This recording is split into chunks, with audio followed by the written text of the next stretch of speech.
Fala aí, futuro aprovado, tudo bem? Se você não me conhece, meu nome é Jéssica Fante, sou professora de Geografia e Atualidades. Falo aqui em todas as minhas redes sobre geografia, geopolítica, atualidades para concursos e, a pedidos, vim fazer aqui umas questões de geografia, né, voltado para o concurso dos bombeiros, utilizando a banca da UERJ, para que a gente possa aí debater alguns pontos.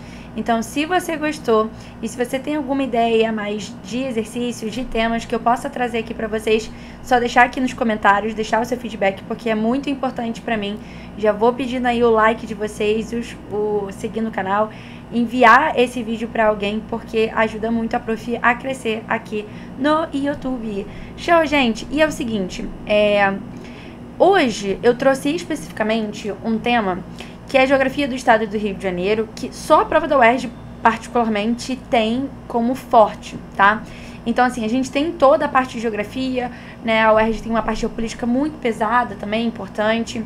É uma questão que você não consegue fazer só ali sabendo de forma superficial, tá? Mas tem um ponto extremamente legal da UERJ, que é você sabe, você tem que saber interpretar.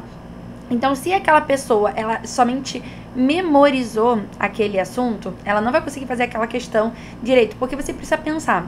A prova da UERJ, a questão de dificuldade dela é exatamente essa. Você tem que conseguir contextualizar as coisas, não é simplesmente uma decoreba, não é simplesmente uma resposta direta. Você tem que saber fazer correlações, tá? E nesse quesito, muita gente pode achar muito difícil, mas pode ser o ponto forte seu, sabe? Então, o seu concorrente, ele vai cair nisso. Então, a gente, treinando com a prova da UERJ, a gente consegue perceber alguns pontos. Primeiro, que os temas se repetem, tá? Não que a prova em si vai ter questões repetidas, mas muitas vezes, né, o modo como é tratado um tema vai se repetir. Por quê? Eu posso muito bem chegar para vocês e falar assim, gente, população é uma parte muito importante da prova da UERJ. Mas eu não quero somente saber população, porque população por população, geografia da população, isso é muito extenso, né? A UERJ, ela vai repetir o foco que é dado em população, tá? Tô dando um exemplo aqui para vocês. E aí, quando a gente vai fazendo questões, a gente vai percebendo que isso acontece principalmente na prova das exatas, né? Que você tem ali temas que vão estar, assim, são temas que sempre caem e a forma como cai também se repete, né? Então, é isso que é importante. Porque às vezes a gente fala assim, ok, qual é o top 3 da prova da UERJ?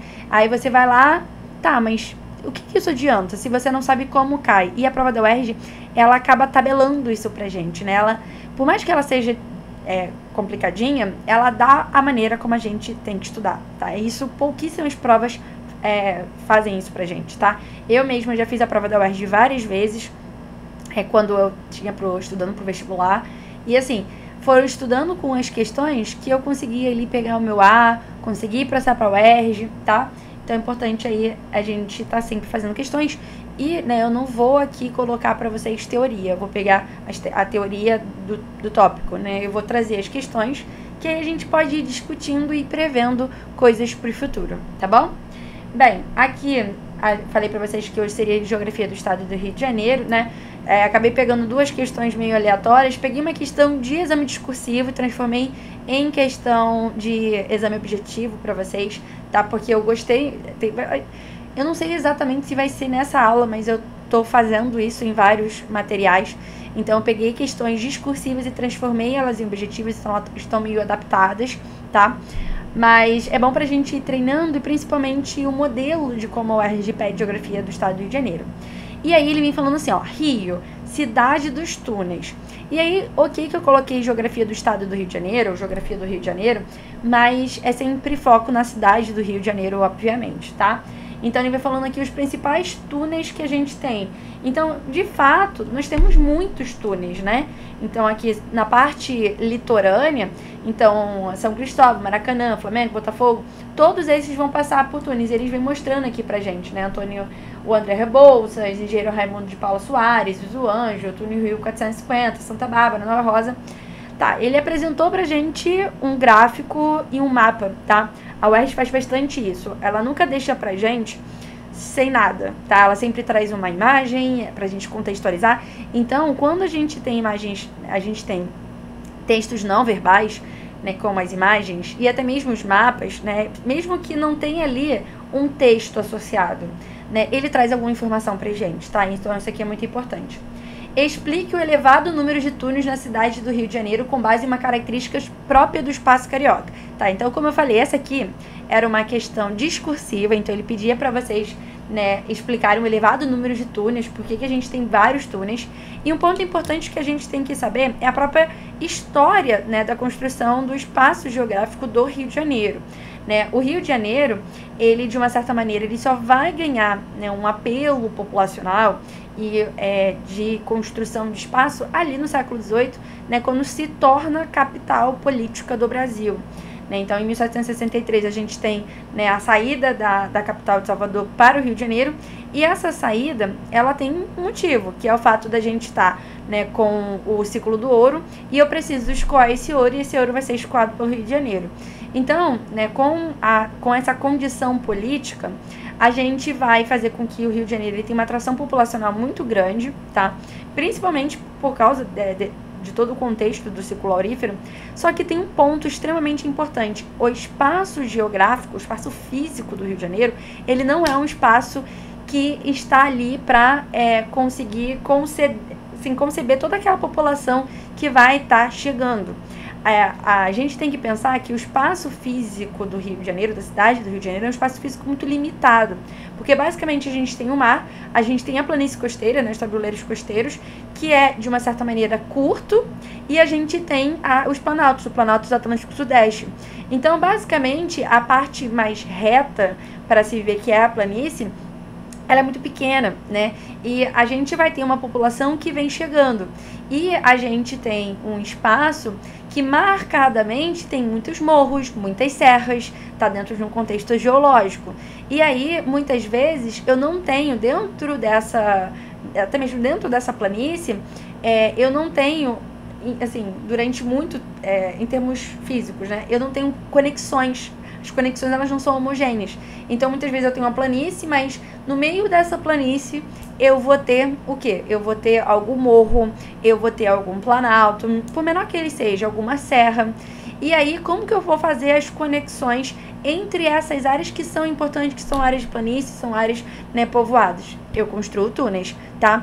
Então, a construção desses túneis, eles estão associados ao espaço físico do Rio de Janeiro, à geomorfologia da cidade do Rio de Janeiro, tá? E para isso, né, acabei jogando ali o gabarito, mas eu vou mostrar aqui para vocês algumas das grandes características da geomorfologia. Então a gente tem aqui, né, essa parte das praias do litoral, né, que é bastante conhecido, o Rio de Janeiro é bastante conhecido pelo esse litoral, mas quando a gente vai olhar, né, de fato, para essa estrutura, é muito pequena, né?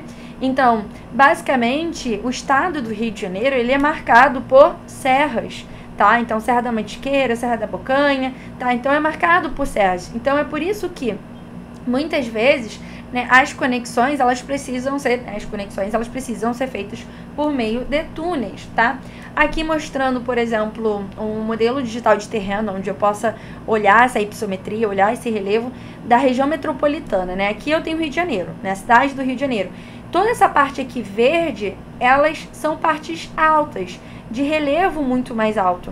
Então, eu tô falando da cidade do Rio de Janeiro, e aqui, ó, tudo isso aqui são pontos altos, que acabam sendo barreiras, né, nesse deslocamento. Então, às vezes, para eu poder me deslocar dentro da cidade do Rio de Janeiro, eu não poderia, né, se eu não tivesse esses túneis, tá? Então, esses túneis, eles, na verdade, eles são um modo de aumentar a mobilidade urbana e o deslocamento das pessoas dentro da cidade do Rio de Janeiro, né? Então, assim, aqui a gente consegue ver toda a região metropolitana e, ó, a gente vai adentrando o território, né, do estado e a gente, ó, vai encontrando todos esses lineamentos serranos, que aí vai dar região serrana e etc. Mas perceba, ó, que até mesmo em áreas que não são da cidade do Rio de Janeiro, a gente tem esses morros, essas serras e etc. Tudo bem? É algo bastante característico do Rio de Janeiro. Tanto que no processo de construção do espaço, de chegada de pessoas, e que eu precisava ter espaço físico, e eu não tinha esse espaço físico. Uma das grandes características da formação do espaço físico, do espaço urbano do Rio de Janeiro, né, com a falta desse espaço físico, foi aterrar. Então a gente tinha vários aterros. Tem um bairro muito famoso no Rio de Janeiro que é o Aterro do Flamengo, tá? São áreas aterradas. Eu vou aterrando para construir espaço físico, tá? Para poder acomodar uma cidade com porte de capital política, tudo bem? Explique o elevado número de túneis da cidade do Rio de Janeiro com base na característica própria do espaço carioca. O Rio de Janeiro com seu relevo predominantemente plano? Não, gente, tá? Se eu falei pra vocês, uma das características mais marcantes que nós temos do relevo carioca, né, do relevo da cidade do Rio de Janeiro, é possuir esses morros, tá? Então aqui acaba que não tem como ser, tá? Não necessita de túneis para integrar. Aqui acabaria... É uma questão fácil, eu acabei pegando aí mais leve com vocês, mas obviamente tinha que saber essa característica. O Rio de Janeiro é caracterizado pela compartimentação espacial devido a grandes maciços de montanhas, como os da Tijuca e da Pedra Branca, que criam barreiras naturais, exigindo túneis para interligar as áreas da cidade. Perfeito, gabarito letra B, tá? Então, a gente tem uma compartimentação espacial. Essa compartimentação espacial, esses espaços que nós temos da cidade do Rio de Janeiro, né, ele tem essa grande característica, né, de possuir esses maciços, possuir esses morros, essas serras, que acabam ali, né, sendo barreiras naturais. Nesse caso aqui, maciços de montanhas, é que foram partes de montanhas antigas, tá? A cidade do Rio de Janeiro é extremamente plana, não? O Rio de Janeiro tem uma grande quantidade de praias e ilhas, de fato, né?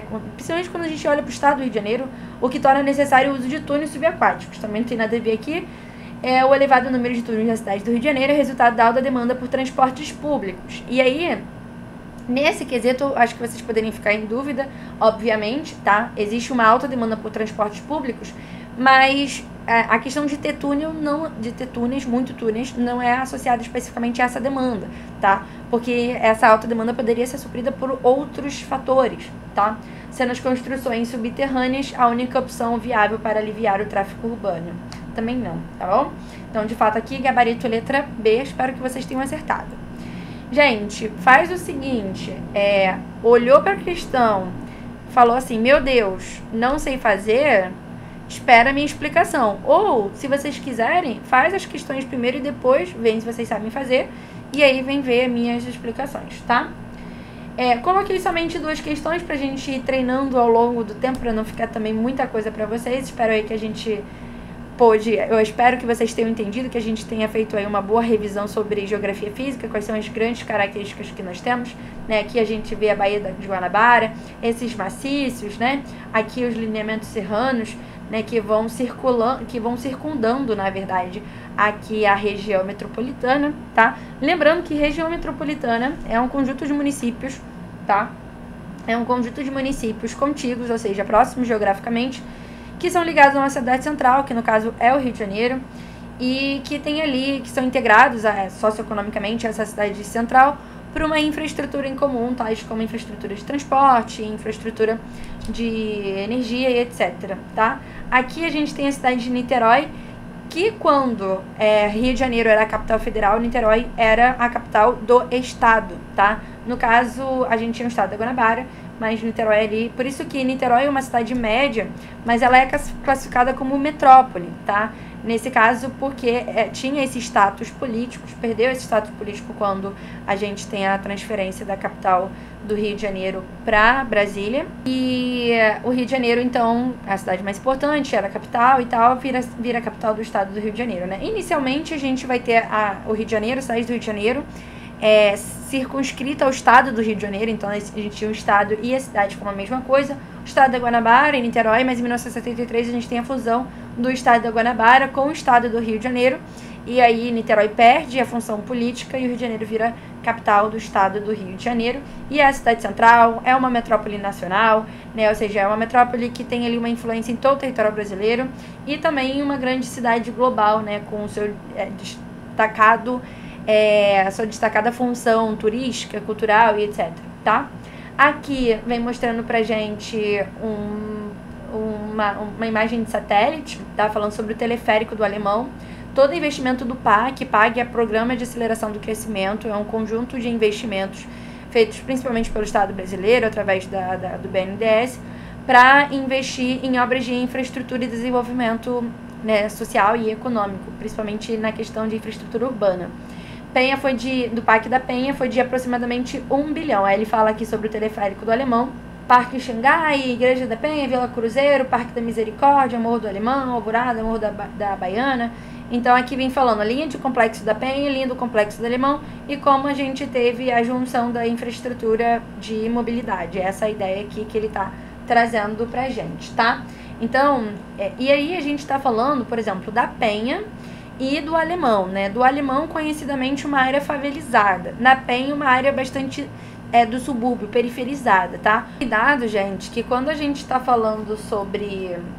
Quando a gente tá falando sobre periferia, quando a gente tá falando de favelas, por mais que a gente saiba que a predominância das classes mais pobres são de morar nessas áreas, favelização e periferização são conceitos urbanos distintos, né? A favelização é a formação de favelas, periferização é a formação de periferias, tá? Que são áreas em volta de um centro, tá? Só que o seguinte, grande parte da periferia é favelizada, tá? Então, assim, uma parte das favelas estão, de fato, na periferia, mas a gente tem favelas dentro das áreas centrais, ok? Mas no caso aqui a gente tem áreas do subúrbio, né, carioca, áreas, né, mais empobrecidas do espaço territorial fluminense ou até mesmo do espaço carioca, tá? E aí ele pergunta o seguinte: o Complexo do Alemão é um dos bairros mais jovens do Rio de Janeiro. Localizado na zona Leopoldina, foi instituído em 1993, com uma população de cerca de 180 mil habitantes. Nesse caso especificamente aqui, quando ele fala sobre bairros mais jovens, isso aqui tem muito a ver com o processo de favelização.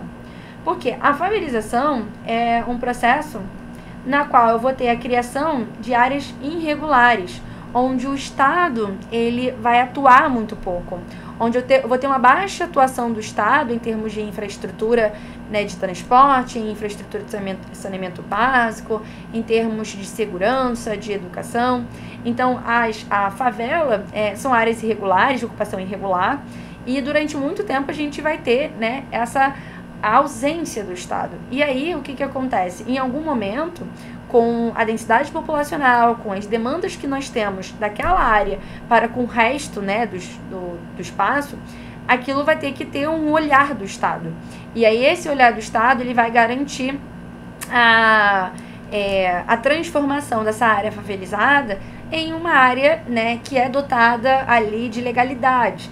E aí vira um bairro, tá? Então, por isso que ele fala, um dos bairros mais jovens do Rio de Janeiro. Mas por quê? Porque passou por um processo de favelização muito forte, né? Então, durante muitos e muitos anos, décadas e décadas, a gente teve, né, uma ausência do Estado, olhando para aquela área como se fosse uma área irregular. Então, como área irregular, a gente não vai ter uma preocupação de construção de espaço organizado e estruturado.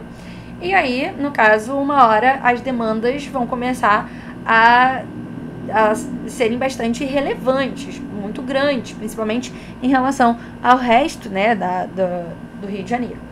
Aí ele fala, aí foi instituído em 1993, bem novinho mesmo, né? Com uma população de cerca de 180 mil habitantes, o bairro hoje é formado por um conjunto de comunidades, incluindo o Morro do Alemão, que emprestou seu nome ao complexo. Gente, tem muita gente que fala, eu vou chamar de comunidade, sim, é uma nomenclatura, mas até 2022, a nomenclatura correta para comunidades ou favelas era de aglomerado subnormal. Então, talvez vocês ainda encontrem essa nomenclatura aí, tá? Aglomerado subnormal. A partir do censo de 2022, o IBGE volta a chamar esses locais de favelas, tá? O complexo, ou seja, é um conceito de geografia mesmo, tá? Favelas. O complexo tornou-se conhecido como um dos mais violentos da cidade. E aí, gente, um ponto importante da gente fazer a associação é que a favelização ela acaba gerando um aumento de violência urbana. Lembrando que tanto favelização quanto aumento de violência urbana são características inerentes de um processo chamado de macrocefalia urbana, na qual a gente tem um crescimento muito grande da cidade, no espaço, né, de uma certa maneira que não comporta aquelas pessoas todas, e essa urbanização ela é muito rápida. E aí, como ela é muito rápida, ela é muito anômala, desestruturada, ela não vai ter, assim, estrutura, né? Ela não vai ter segurança para crescer, para comportar aquilo de forma equilibrada, entende? O complexo tornou-se conhecido por ser um dos mais violentos da cidade. Foi alvo de uma das iniciativas do Programa de Aceleração do Crescimento, uma parceria entre o governo federal e o governo do estado do Rio de Janeiro, em que foram previstas melhorias de infraestrutura em geral, de modo a livrar o bairro e seus arredores da violência. Algumas chegaram a sair do papel, como teleférico, e outras foram engavetadas, tá? Um dos pontos também que a gente acaba associando muitas vezes paralelamente ao PAC, dentro das favelas, foi a promoção das unidades de polícias pacificadoras, as UPPs, e que acabou falhando também, ali de aumentar o poderio militar, da polícia militar nas favelas para tentar diminuir, uma tentativa, né, diminuir a violência. Algumas chegaram a sair do papel, como teleférico, outros foram engavetados. A história do Complexo do Alemão se insere no processo de expansão da cidade do Rio de Janeiro. E, gente, como eu falei para vocês, a cidade do Rio de Janeiro, ela do nada se tornou capital política. E do nada ela começou a receber muitas pessoas, tá? E aí, de uma certa maneira, a gente pode colocar algumas fases, né, na qual a gente teve o recebimento dessas pessoas. Né? Uma grande primeira fase era o momento onde Rio de Janeiro se torna a capital. Somente pelo fato da gente já ter ali a capital, isso já vai ser um fator atrativo muito grande, tá? Até mesmo porque a gente vai ter aqui um poder, né, uma estruturação de poder político que, posteriormente, estrutura um poder econômico, tá? Do Rio de Janeiro. Com o poder econômico e o poder político, a gente vai ter a construção de elites políticas e econômicas, tá? Então, aqui a gente tem elites políticas e econômicas. E, posteriormente, no século XVIII, no século XIX, vai fazer com que essas áreas, no caso a cidade do Rio de Janeiro, ela se estruture melhor, né, e consiga promover outros tipos de ciclos econômicos que vão ser importantes para também serem atrativos, tais como as primeiras indústrias e o próprio início de urbanização, tá? Então, Rio de Janeiro, por si só, ele vai ser um espaço, desde o século XVIII, um espaço muito importante. Ele vai ocupar ali uma funcionalidade de espaço central no território brasileiro. E isso vai fazer com que a gente tenha uma atratividade muito grande. Então, a cidade do Rio de Janeiro ela vai se urbanizar muito rapidamente. Tanto que a cidade do Rio de Janeiro ela vai ter sua primeira reurbanização antes da urbanização do Brasil. O Brasil começa a se urbanizar na década de 40 e a primeira reurbanização do Rio de Janeiro é do início do século XX, né? Então, ali, a Reforma Pereira Passos, a Revolta da Vacina, todos estão ligados, né, com uma reurbanização da cidade do Rio de Janeiro. Por quê? Porque a gente teve um espaço físico que cresceu sem o devido controle, sem a devida organização e, né, que continuava ali em expansão, né, em franca expansão, né, em franco crescimento. Então, a cidade do Rio de Janeiro, ela vai reproduzir todos os problemas que a gente vê da macrocefalia urbana, tá? Então, falta de mobilidade urbana, violência urbana, favelização, segregação socioespacial, periferização, poluição, né? A gente vai ter muitos alagamentos, muitos deslizamentos de terras, alagamentos, né? Também porque, como eu falei para vocês, o espaço físico que nós tínhamos disponível para a gente ter a construção da cidade do Rio de Janeiro não era um espaço físico ideal ali, né? Então a gente começou a aterrar, muitas vezes a aterrar rios importantes, né? Colocar casas, colocar construções dentro de planícies aluviais, planícies de inundações dos rios, tá? Então a gente começou a crescer em direção aos rios.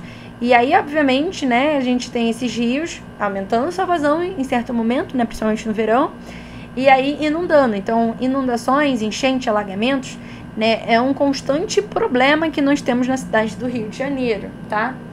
Aí ele fala nos últimos 70 anos. No processo de expansão da cidade do Rio de Janeiro, porque aqui a gente está falando, né, de uma área que é favelizada, numa área que foi de ocupação irregular, e principalmente quando a gente fala da ocupação, né, das favelas, a gente tem que pensar o seguinte: as pessoas foram chegando e elas foram se colocando na cidade central. Quando as pessoas vão chegando, elas querem estar dentro da cidade central, porque na cidade central acumula as melhores atividades em termos de serviços, de educação, de saúde, de segurança, né, onde está as maiores possibilidades de empregos e etc.